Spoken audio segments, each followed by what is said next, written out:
Hello everyone, मैं राजेश भंडारी आप सबका स्वागत करता हूं अपने चैनल इलेक्ट्रिकल अड्डा में।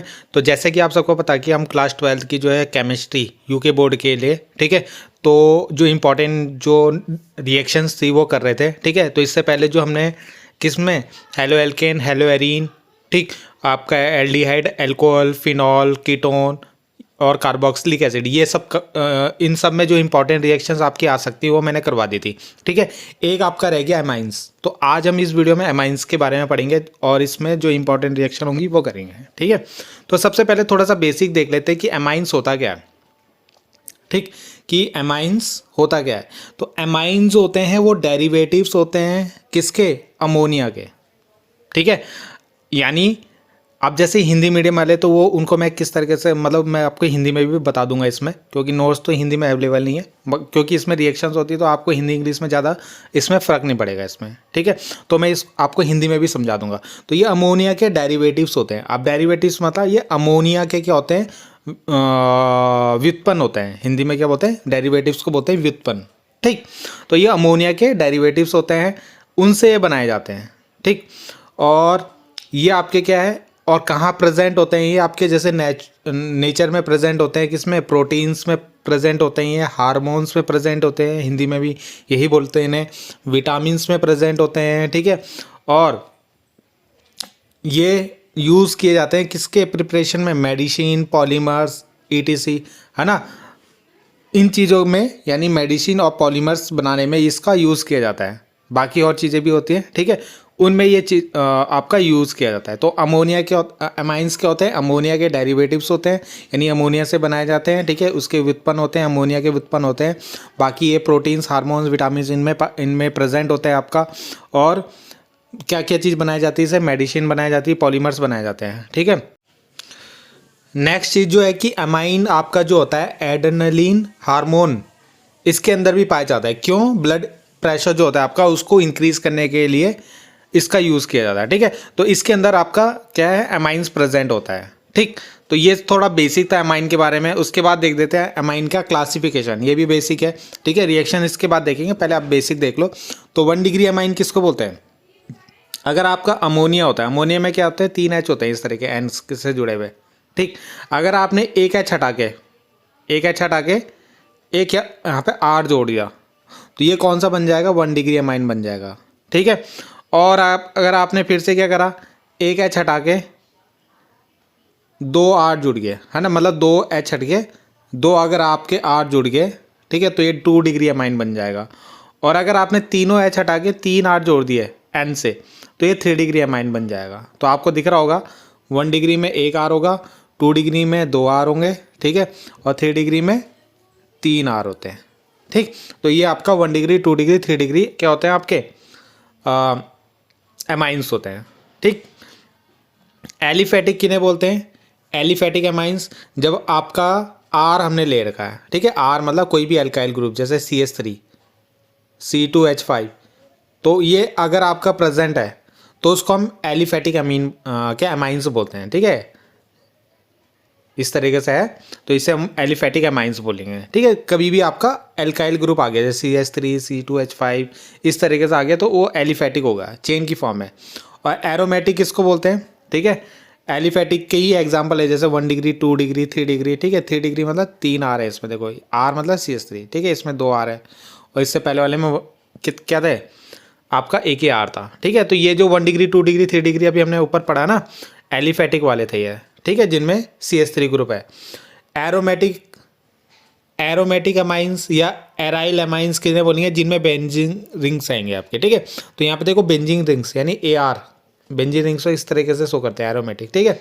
तो ये आपका प्रेजेंट है, इसको ऐसे भी लिख सकते हैं ArNH2, ठीक है, बेंजीन रिंग। तो एक बेंजीन रिंग है तो 1 डिग्री, 2 बेंजीन रिंग है तो 2 डिग्री, और 3 बेंजीन रिंग है तो 3 डिग्री, ठीक है। तो एक एच को कम करके एक बेंजीन रिंग आपको यहाँ पे जोड़ते रहना है। तो यहाँ पे इस तरीके से 1 degree, 2 degree, 3 degree aromatic amines आपके बन गए, ठीक है। तो ये आपका बेसिक था इसमें।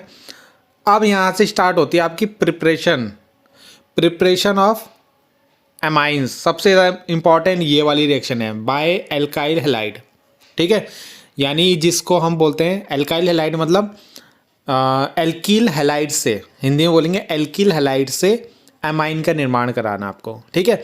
तो उसमें सबसे पहले हॉफमैन अमोनोलाइसिस रिएक्शन है आपकी, हिंदी में भी इसको हॉफमैन अमोनीकरण बोलते हैं, हिंदी में वो क्या बोलते हैं, हॉफमैन अमोनीकरण, ठीक है। तो ये वाली रिएक्शन आप अपनी बुक में जाके देख सकते हो उसको, जिसको एल्काइलेशन भी बोलते हैं, ठीक है, एल्किलीकरण भी बोलते हैं इसको।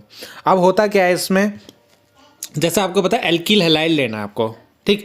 तो आपने यहाँ पे एक एल्किल हैलाइड लेना है, जैसे RX हमने लिया, ठीक है, और उसकी रिएक्शन करानी है किससे, अमोनिया से, किससे, अमोनिया, अमोनिया है ना ये, अमोनिया मतलब N में कितने H होते हैं, तीन H जोड़े होते हैं, तो इस तरीके से लिख दिया हमने, एक H ऐसे लिख दिया और इसको NH2 लिख दिया इस तरीके से, ठीक है। तो एक आपको क्या लेना है, एल्किल हैलाइड लेना है और एक आपको अमोनिया लेना है। उसके बाद आपको क्या करना है, यहाँ से आपको कुछ नहीं करना, HX को अलग कर देना दोनों से, ठीक। HX अलग होगा तो यहाँ पे RNH2, ये 1 डिग्री अमाइन बन गया आपका, ठीक है। अब क्या होती है, ये रिएक्शन यहाँ पे नहीं रुकती, इसके बाद ये दोबारा ये जो RNH2 होगा इसको दोबारा यहाँ पे लेंगे हम, ठीक है, इसको दोबारा लेंगे यहाँ पे, जैसे इसको यहाँ पे ले लिया हमने दोबारा, अब की बार हमें ये लेना है RNH2 1 डिग्री वाला यहाँ पे, ठीक है। और फिर से इसकी एल्काइल हैलाइड से रिएक्शन करानी है, और फिर से हमने क्या करना है, यहाँ से HX को अलग कर देना है, ठीक। तो यहाँ से अब की बार 2 डिग्री, देखो यहाँ पे 1 डिग्री बना था, केवल एक ही R आया था, अब की बार 2 डिग्री बन गया, देखो 2R, ठीक है, एक R ये था और एक R ये, तो 2 डिग्री अमाइन बन जाएगा हमारा, ठीक। फिर ये 2 डिग्री अमाइन को दोबारा यहाँ पे लेंगे और फिर से इसकी RX से रिएक्शन कराएंगे, तो फिर से यहाँ से HX को अलग करेंगे, तो जैसे HX को अलग करेंगे तो यहाँ पे 3 डिग्री अमाइन बनेगा, यानी N से 3 R जुड़ जाएंगे हमारे, जुड़ रहे हैं ना 3 R देखो, और एक N, ठीक। HX अलग करना है और R उसमें जुड़ता रहेगा आपका, तो 3 डिग्री अमाइन तक बन गया। अब इसके बाद क्या होता है, 3 डिग्री अमाइन दोबारा RX से रिएक्शन करेगा, अब की बार यहाँ से HX, इसके पास H तो बचे नहीं है ना, इसके पास कोई H नहीं बचा, अब तो HX तो अलग हो नहीं सकता, तो ये आपका इसी के साथ जुड़ जाता है और यहाँ पे क्वाटनरी सॉल्ट ऑफ अमोनिया बनाता है, ठीक है, क्वाटनरी सॉल्ट ऑफ अमोनिया, यानी इस तरीके से बना देगा ये N, और N है उससे 4 R जुड़े हुए हैं आपके, ठीक है, और एक X माइनस इस तरीके से जुड़ा हुआ है। बहुत ही ज़्यादा इंपॉर्टेंट है, साइंटिस्ट के नेम पे है ये रिएक्शन, ठीक है। तो ये इसके आने के चांसेस बहुत ज़्यादा होते हैं आपके एग्जाम में, बहुत मतलब चांसेस है इसके आने के, ठीक है। तो जैसे मैंने आपको पहले ही बताया कि जो साइंटिस्ट के नेम पे ऑक्सीडेशन और रिडक्शन जो है वो बहुत इंपॉर्टेंट है आपकी, तो इसकी ज़्यादातर साइंटिस्ट नेम वाली रिएक्शन इंपॉर्टेंट है एमाइंस की, ऑक्सीडेशन और रिडक्शन इसमें ज़्यादा यूज़ नहीं होता, ठीक है। रिडक्शन तो यूज़ होता है मगर ऑक्सीडेशन इसमें ज़्यादा यूज़ नहीं है। अगली रिएक्शन जो है यहाँ पे रिडक्शन कराना है आपको नाइट्रो कंपाउंड्स, बहुत इंपॉर्टेंट है, मैंने आपको पहले बताया रिडक्शन आपको पढ़ना ही पढ़ना है, हर रिएक्शन हर कंपाउंड का आपको रिडक्शन पढ़ना ही पढ़ना है, ठीक है। तो यहाँ पे आपको नाइट्रो कंपाउंड का रिडक्शन कराना है, तो RNO2 एक नाइट्रो कंपाउंड है हमारा, ठीक है, इसको हम इस तरीके से भी लिख सकते हैं, R की जगह CH3 ले लिया हमने यहाँ पे। अब यहाँ पे 6 हाइड्रोजन हमने ऐड करने हैं, ठीक है, क्योंकि रिडक्शन कराना है यानी अपचयन कराना है, हिंदी में अपचयन बोलते हैं इसको। तो 6 हाइड्रोजन जब ऐड करेंगे तभी तो मतलब जब हाइड्रोजन ऐड होगा तभी रिडक्शन होगा यानी अपचयन होगा। तो यहाँ पे हमने ले लिया PD। अब होगा क्या, ये 6 हाइड्रोजन किसके साथ इस तरह इसमें जुड़ जाएंगे, ठीक है। अब यहाँ पे आपको थोड़ा सा करेक्शन करना है, ये जो RN और यहाँ पे इस 6H में से दो H यहाँ पे जुड़ जाएंगे, RNH2 बनेगा यहाँ पे, ठीक है। आपका इसमें RNH लिखा हुआ है तो NH2 है ये, ठीक है, याद रखना इसको, NH2 साथ में जो इसमें बनेगा 2H2O बनेगा, कितना 2H2O, तो टोटल कितना हो जाएंगे देखो 4 और 2 6, तो 6H कंप्लीट हो गए हमारे, ठीक है। तो इस तरीके से यहाँ पे इसको थोड़ा सही कर लेना, तो यहाँ पे आपका 2 होगा और 2 यहाँ पे इसके आगे होगा, ठीक है, बैलेंस कर लेना एक तरीके से इसको। तो ये हो जाएगा आपका टोटल 6H हो जाएंगे आपके, ठीक है। तो इसका एग्जाम्पल यहाँ पे करा रखा है मैंने, ठीक है। R की जगह CH3 जोड़ देना, NO2 + 6H, तो यहाँ पे CH3 NH बनेगा और H2O बन जाएगा आपका, ठीक। तो ये NH2 होगा और यहाँ पे इसके आगे 2 लग जाएगा आपका। ऐसी एरोमेटिक जो है आपके नाइट्रो कंपाउंड उनका भी कराना है, यानी बेंजीन रिंग, AR का मतलब बेंजीन रिंग, और उसके पर अगर NO2 है तो उसका अगर आपका रिडक्शन कराना है तो यहाँ पे PD लेड लोगे तो यहाँ पे क्या बनेगा, एनिलीन बनेगा, बेंजीन के ऊपर NH2 बनेगा ये, ठीक है, NH नहीं NH2 होगा, ठीक, और साथ में H2O बनेगा वाटर, ठीक है। 2H2O बन जाएगा, तो क्योंकि 6H ऐड होंगे ना। तो इस तरीके से इसका रिडक्शन आपको क्या कराना है, रिडक्शन। बाकी ये चीज़ आप यहाँ पे सही कर लेना, ठीक है, बैलेंस कर लेना इसको। अब यहाँ पे आपको एक चीज़ नोट करके याद रखना है कि आपका नाइट्रो कंपाउंड जो है उसका रिड्यूस, हम उसको रिड्यूस यानी उसका अपचयन हम किन से भी करा सकते हैं, एक्टिव मेटल्स, ठीक है, जो सक्रिय धातु होते हैं, हिंदी में बोलते हैं सक्रिय धातु, जैसे Fe, Sn, Zn या कंसनट्रेट HCl, यानी सांद्र HCl अगर हमने यूज़ करा है ना, अभी कैटलिस्ट के ऊपर अगर मैंने इनमें से कोई चीज़ एक दे दी आपको, ठीक, इससे पहले वाले तो मैं क्या यूज़ कर रहा था, मैं PD यूज़ कर रहा था, ठीक है, यहाँ पे ये चीज़ अगर यूज़ कर दी तब क्या होगा, तो यहाँ पे भी सेम टू सेम वैसे ही रिएक्शन होगी आपकी, यहाँ पे भी RnO2 और ये 2H2 हो जाएगा, ठीक है, यहाँ पे भी ये RnH2 और 2H2 हो जाएगा, जैसे मतलब पिछले का था वैसे ही। तो यानी ये भी आप यूज़ कर सकते हो कैटलिस्ट में, मेन कहने का मतलब ये है, PD भी यूज़ कर सकते हो और ये भी यूज़ कर सकते हो, ठीक है, एक्टिव मेटल्स, सक्रिय धातु। अगला है रिडक्शन ऑफ नाइट्राइल्स। अब नाइट्राइल्स किसको बोलते हैं, CN ग्रुप को, ठीक है, साइनो ग्रुप को, ठीक। तो इनका भी रिडक्शन करके हम क्या कर सकते हैं, एमाइंस बना सकते हैं। अब ये जो है ये भी एक साइंटिस्ट के नेम पे मेंडिक्स रिएक्शन बोलते हैं इसको, इंपॉर्टेंट रिएक्शन है आपकी, ठीक है। यहाँ पे क्या है, रिडक्शन आपको कराना है, तो यहाँ पे हम LiAlH4 ले लेंगे, ठीक है। हम ये रिएक्शन जब भी रिडक्शन करते हैं तो ये यूज़ करते हैं, या अल्कोहल ले लेंगे, एथेनॉल या निकिल यूज़ कर लेंगे। तो यहाँ पे जो आपका साइनो ग्रुप है, अब साइन देखो इसमें दो एग्जांपल ले रखे, एक तो एरोमेटिक वाला लेयर का और एक एलिफेटिक लेयर का है, ठीक है, यानी एक बार R और एक बार AR, ठीक है, AR मतलब बेंजीनिक, तो दोनों में सेम ही होगा आपका, आपको 4 हाइड्रोजन ऐड करना है, ठीक। तो यहाँ पे देखो ये CH3 है, ये तो ऐसे ही रहेगा, ठीक। CN का जो C है उसमें क्या होंगे, 2 हाइड्रोजन ऐड हो जाएंगे, तो ये CH2 हो जाएगा, ठीक। और N जो है उसमें भी 2 हाइड्रोजन ऐड हो जाएंगे, तो NH2 हो जाएगा, तो ये बन गया आपका एमाइन, ठीक है, 1 डिग्री एमाइन बन गया। तो इसी तरीके से ये एमाइन बनेगा आपका, ठीक है। ऐसे ही एरोमेटिक वाले में भी होगा, इस C के साथ भी क्या होगा, 2 हाइड्रोजन जुड़ जाएंगे और N के साथ भी 2 हाइड्रोजन जुड़ जाएंगे, तो इस तरीके से ये एरोमेटिक एमाइन बन गया आपका, ठीक है। तो यहाँ पे इस तरीके से आपको रिडक्शन कराना है। तो इसके बाद जो हमें करना है, देखो अभी तक जो हमने करा ना, यहाँ पे नाइट्राइल्स या साइनो ग्रुप का क्या कराया, रिडक्शन कराया, ठीक है। अब हम करेंगे आइसोनाइट्राइल और आइसोसाइनाइड, ये दोनों अलग अलग होते हैं, ठीक है। नाइट्राइल्स का मतलब होता है कि R से जो साइनो ग्रुप होगा वो इस तरह के जुड़ेगा, एक मिनट, नाइट्राइल का मतलब होता है CN इस तरीके से, ठीक है। और आइसोनाइट्राइल में क्या होता है, RN इस तरीके से, दोनों में फ़र्क आपको दिख रहा होगा, यहाँ पे R के साथ C जुड़ रहा है, यहाँ पे R के साथ N जुड़ रहा है, तो ये वाला होता है आइसोनाइट्राइल, ठीक है, और ये होता है केवल नाइट्राइल।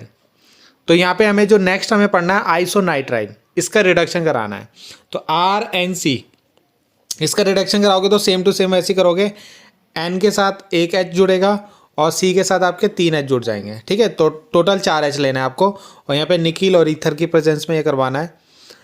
अगला है सेम टू सेम एरोमेटिक जो आपके आइसोनाइट्राइल होते हैं, तो यहाँ पे भी आपके एक H N के साथ और बाकी C के साथ जुड़ जाएगा, ठीक है। तो इस तरीके से आपका ये रिडक्शन होगा आइसोनाइट्राइल वाला। तो आई होप आपको ये समझ में आ गया होगा। नेक्स्ट रिएक्शन जो है, यहाँ पे आपको रिडक्शन कराना है किसका, एमाइड्स का।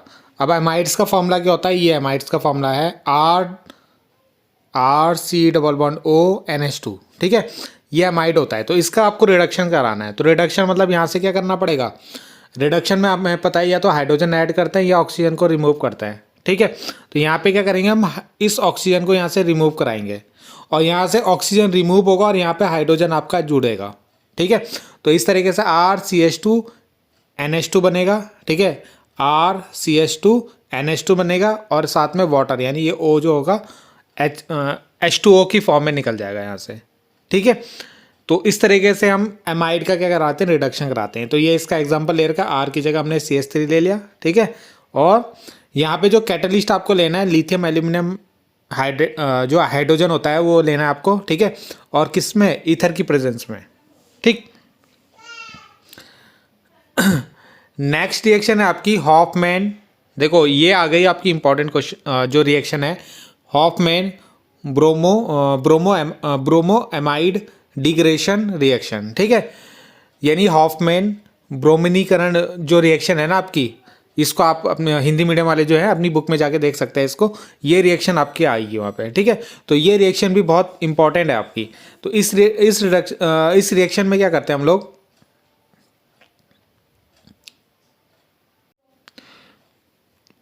तो नेक्स्ट रिएक्शन जो है हमारी Hofmann bromo amide degradation reaction, ठीक है। ये रिएक्शन भी आपकी बहुत ही ज़्यादा इंपॉर्टेंट रिएक्शन है, ठीक।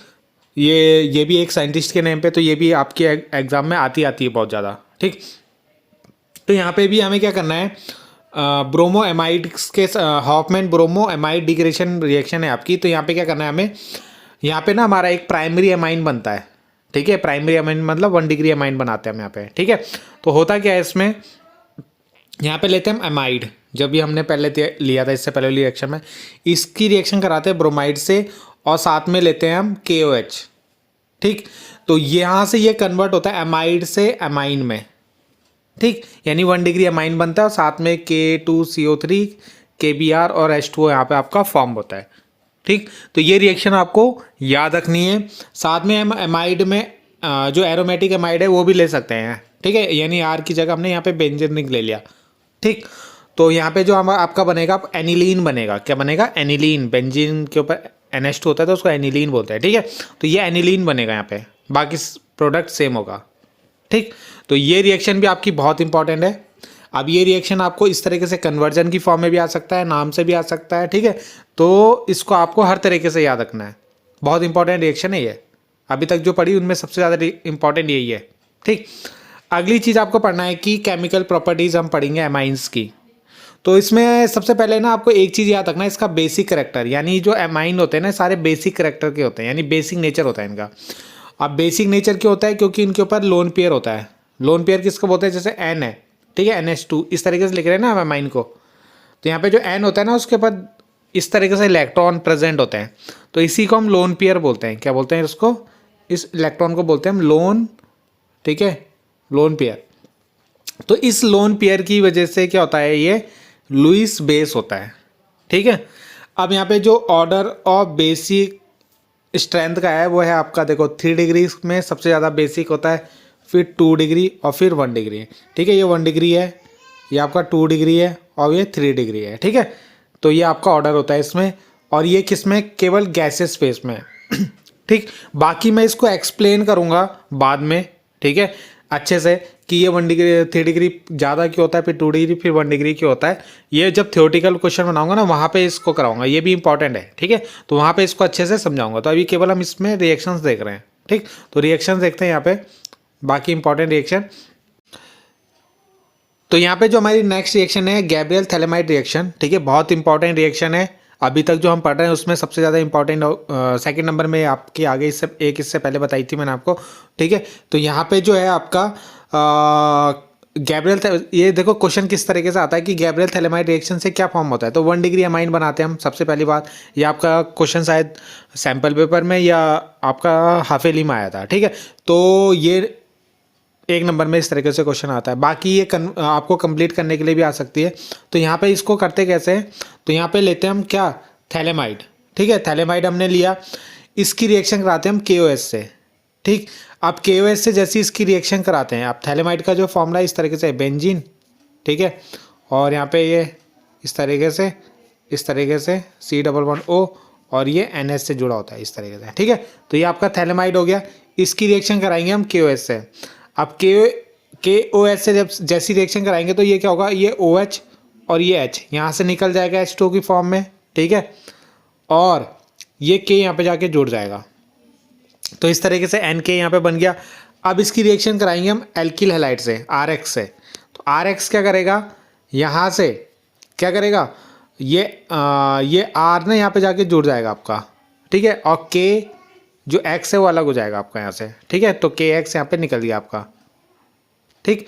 तो यहाँ से KX निकल जाएगा, R यहाँ पे आ जाएगा। अब इसकी रिएक्शन कराएंगे हम NaOH से, ठीक। NaOH से रिएक्शन कराएंगे तो यहाँ पे हम 2 मॉलिक्यूल लेंगे NaOH के, ठीक है।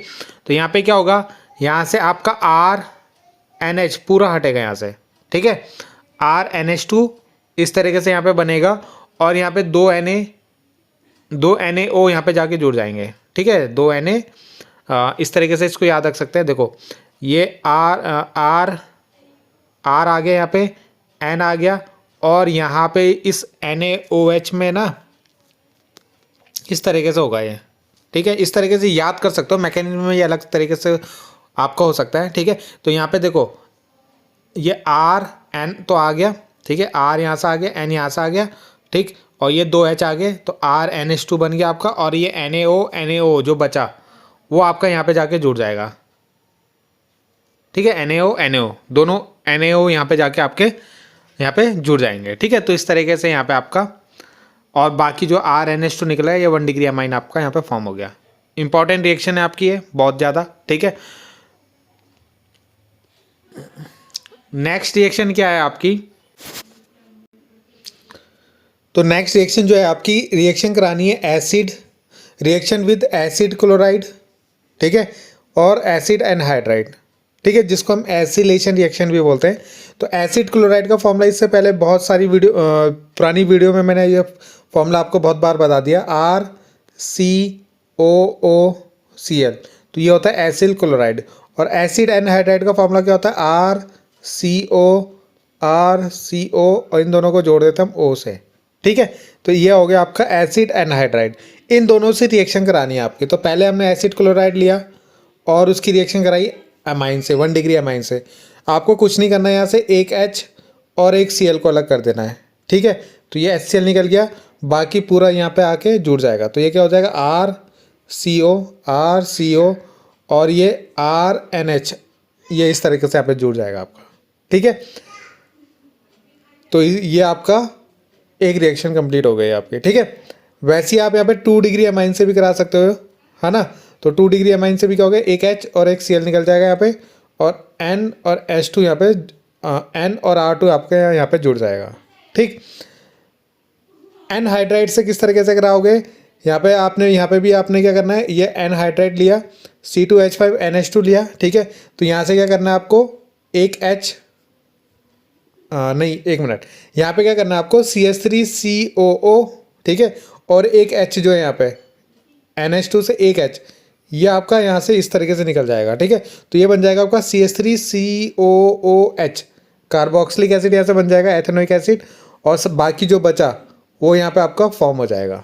ठीक है, तो ये आपकी यहाँ पे एसिड क्लोराइड और एसिड एनहाइड्राइड से ये रिएक्शन थी। ठीक, तो ये आप कर सकते हो। इसके बाद ऑक्सीडेशन रिएक्शन। ठीक है, इसकी ऑक्सीडेशन उतनी ज़्यादा इंपॉर्टेंट नहीं है जितनी आपकी और जो आपके कंपाउंड थे उनकी थी। ठीक है, तो यहाँ पे आप इसको सिंपल याद रख सकते हो, RCH2NH2। ये हमने यहाँ पे एक एमाइन लिया, इसका ऑक्सीडेशन कराओगे KMnO की फॉर्म में। तो यहाँ पे क्या होगा?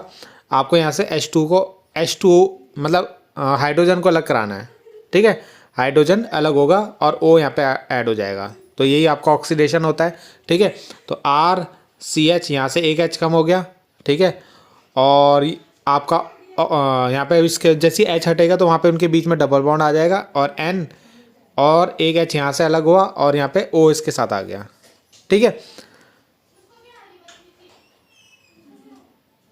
बाकी इसी तरीके से ऑक्सीडेशन आप सेकेंडरी एमाइंस का भी करा सकते हो। RNH2 है, इसका ऑक्सीडेशन कराओगे तो क्या होगा? N। ठीक है, N तो ऐसे ही आ जाएगा आपका, और इसके साथ O आपका जुड़ जाएगा। ठीक है, इसके बीच में, और यहाँ पे R2 होगा ये। ठीक है, R2, और ये आपका R2 इसी तरीके से रहेगा यहाँ पे। ऐसे ही आप 3 डिग्री एमाइन का भी ऑक्सीडेशन कर सकते हो। R3 ऐसे रहेगा और N के साथ O जुड़ जाएगा इस तरीके से, और यहाँ पे NO किस तरीके से? कोऑर्डिनेशन बॉन्ड से जुड़ेगा। ठीक है, एरो वाला जो बॉन्ड होता है ना, एरो वाला, इसे कोऑर्डिनेशन बॉन्ड बोलते हैं। ठीक है, ये आपने 11th में पढ़ा होगा। तो ये इसका ऑक्सीडेशन था। ठीक है, उसके बाद जो नेक्स्ट आपकी इंपॉर्टेंट रिएक्शन है ना, वो ये है कार्बिल एमाइन। ठीक है, सबसे ये भी आपका इंपॉर्टेंट रिएक्शंस के अंदर आता है। तो यहाँ पे आपको 1 डिग्री एमाइन की क्लोरोफॉर्म और KOH से रिएक्शन करानी है। ठीक, तो यहाँ से आपका जो बनेगा, ये बनेगा एल्काइल आइसोसाइनाइड। ठीक है, RNC ये फॉर्म होता है यहाँ पे। ठीक है, एल्काइल आइसोसाइनाइड यहाँ पे आपका फॉर्म होता है। ठीक है, बाकी साथ में आपका KCl और H2O भी फॉर्म होगा। तो ये कंपाउंड आपका फॉर्म होता है। ठीक है, ये इंपॉर्टेंट कंपाउंड है और ये एक तरह का टेस्ट भी आपका आइसोसाइनाइड टेस्ट बोलते हैं इसको। ठीक है, तो यहाँ पे ये किसके लिए यूज किया जाता है? 1 डिग्री एमाइन की पहचान करने के लिए। तो ये 1 डिग्री एमाइन होगा तो ये एल्काइल आइसोसाइनाइड बनाएगा। अगर मान लो यहाँ पे 2 डिग्री और 3 डिग्री लिया तो यहाँ पे ये दोनों चीज़ मतलब ये एल्काइल आइसोसाइनाइड फॉर्म नहीं करेगा। ठीक है, तो ये टेस्ट भी आपका, तो ये बहुत इंपॉर्टेंट रिएक्शन है आपकी। तो यहाँ पे याद रखना 1 डिग्री एल्काइल जो 1 डिग्री एमाइन होगा वो एल्काइल आइसोसाइनाइड फॉर्म करेगा यहाँ पे। ठीक है, बाकी दोनों नहीं करेंगे। तो इस तरीके से हम उनमें पहचान कर लेते हैं। तो ये रिएक्शन भी आपको याद रखनी बहुत इंपॉर्टेंट है। बाकी इसकी जो नेक्स्ट रिएक्शन है ब्रोमोनेशन। ठीक है, ब्रोमिनीकरण जिसको हिंदी में बोलते हैं।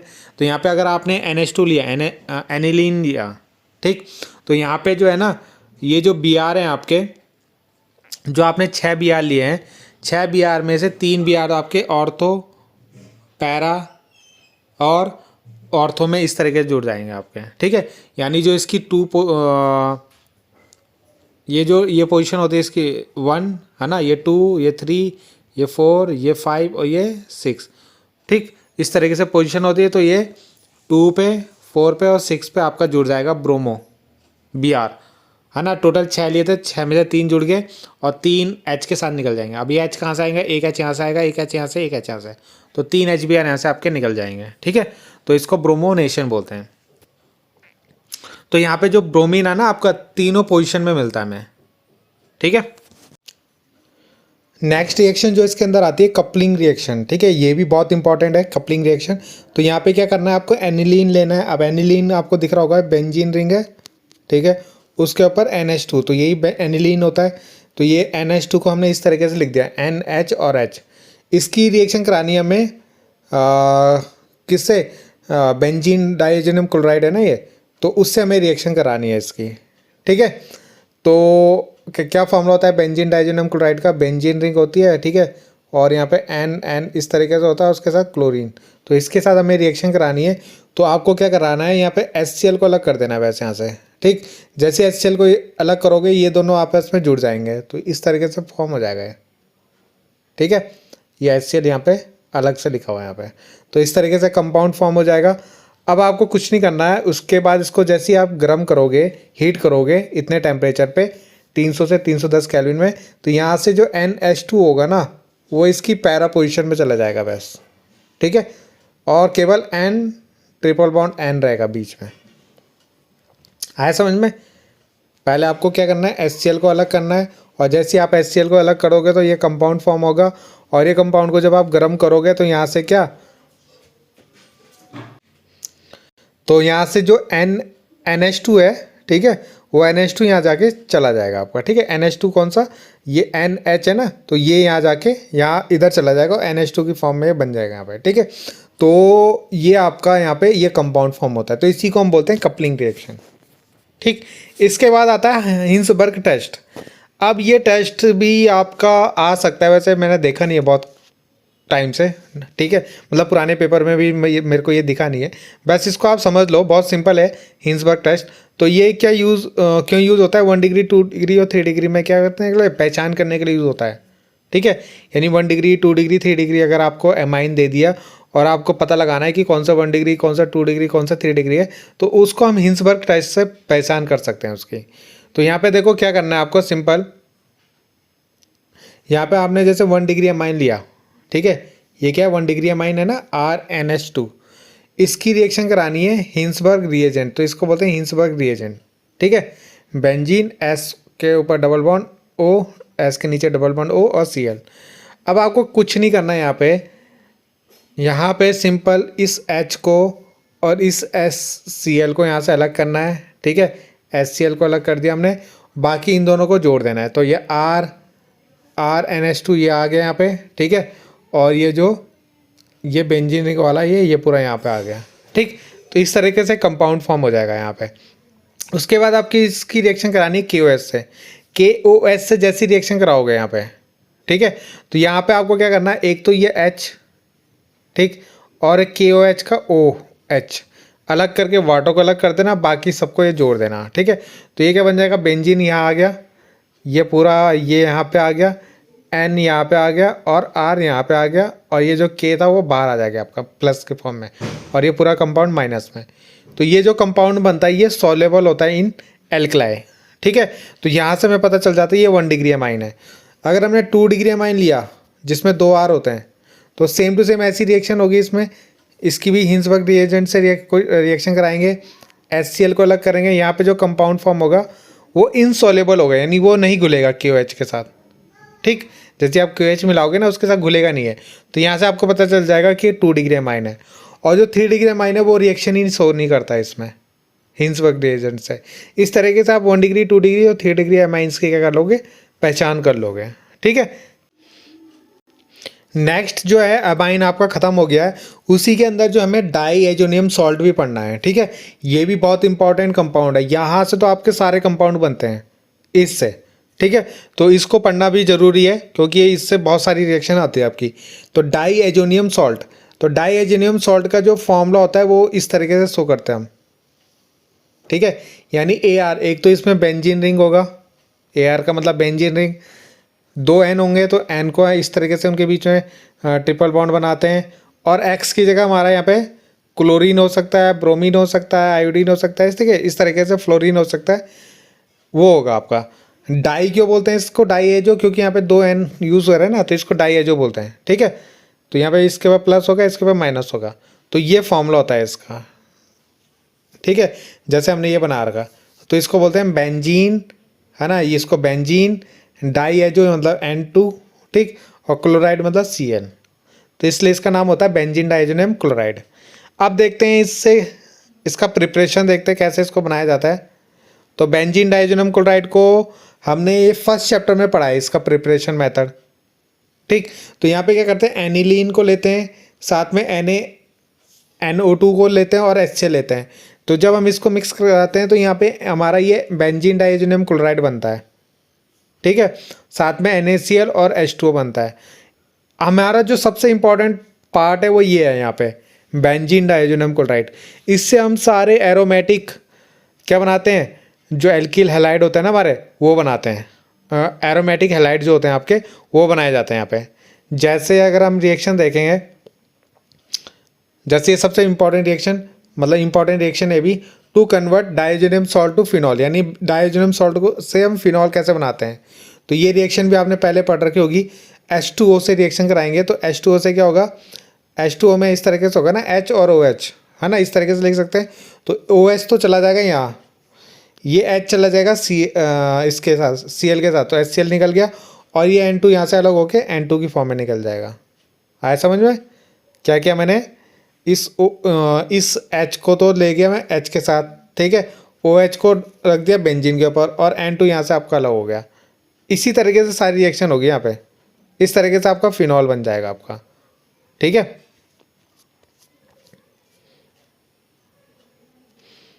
अब हम इसकी केमिकल प्रॉपर्टीज़ देखते हैं। जो हमने अभी हमारा बेंजीन डाइएजोनियम क्लोराइड बनाया ना, उसकी जो है केमिकल प्रॉपर्टीज़ देखते हैं, ठीक है। नेक्स्ट हमें जो इसमें पढ़नी है केमिकल प्रॉपर्टीज़, ठीक है। बेंजीन डाइएजोनियम क्लोराइड की कौन सी केमिकल प्रॉपर्टीज़ पढ़नी है।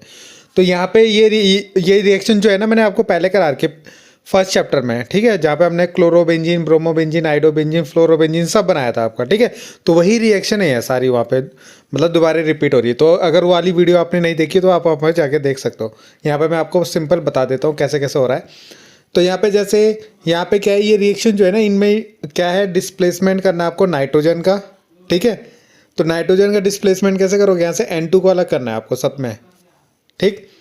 तो उससे आपका क्लोरोबेंजीन, ब्रोमोबेंजीन सब बन जाएगा। तो सबसे पहले जो आपको ना, जैसे बेंजीन डाइएजोनियम क्लोराइड से बेंजीन बनाना है, यानी रिप्लेसमेंट बाय हाइड्रोजन से आपने इसका रिप्लेसमेंट कर दिया, ठीक। तो यहाँ पे क्या होगा, यहाँ पे N2 अलग होगा आपका, ठीक है, और ये बेंजीन डाइएजोनियम क्लोराइड से बेंजीन में कन्वर्ट होगा। इसके लिए आपको H3PO2 लेना है, ठीक। अगला बेंजीन डाइएजोनियम क्लोराइड है, इसकी रिएक्शन आपको C2H5OH से लेनी है, OH से करानी है। तो यहाँ से भी N2 आपको अलग करना है, ठीक है, और ये बेंजीन में कन्वर्ट हो जाएगा। बाकी जो प्रोडक्ट होगा यहाँ पे फॉर्म हो जाएंगे आपके, ठीक है। ये वाली रिएक्शन आपको पहले की करवा रखी है, ठीक। तो यहाँ पे बेंजीन डाइजेनम क्लोराइड की आपको CuCl से रिएक्शन करानी है, तो ये किस में, क्लोरोबेंजीन में कन्वर्ट हो जाएगा, ठीक है। और यहाँ पे N2 आपका यहाँ से अलग हो जाएगा, ठीक है, और ये CuCl एक निकल जाएगा आपका। अगर आपको ब्रोमोबेंजीन बनानी है तो आपको CuBr से रिएक्शन करानी है, ठीक है। इनके बीच में आप इस तरीके से ऑब्लिक भी लगा सकते हो। CuBr और HBr आपको लेना है, तो वहाँ से आपका ब्रोमोबेंजीन बन जाएगा, ठीक है। तो N2 अलग हो जाएगा और ये CuCl निकल जाएगा और ब्रोमोबेंजीन बन जाएगा, ठीक। अगला है बेंजीन डाइजेनम क्लोराइड की CuCN से रिएक्शन कराओगे तो साइनोबेंजीन बनेगा। तो साइनोबेंजीन कैसे बनेगा, CuCl निकल जाएगा, ये K नहीं होगा, यहाँ पे C होगा, ठीक है। CuCN निकल जाएगा, N2 निकल जाएगा और साइनो ग्रुप यहाँ जुड़ जाएगा, तो साइनोबेंजीन बन जाएगा आपका, ठीक है।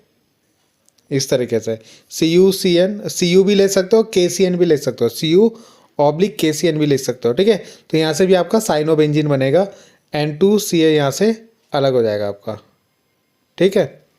इसी तरीके से आप आइडोबेंजीन भी बना सकते हो Ki से रिएक्शन करा के।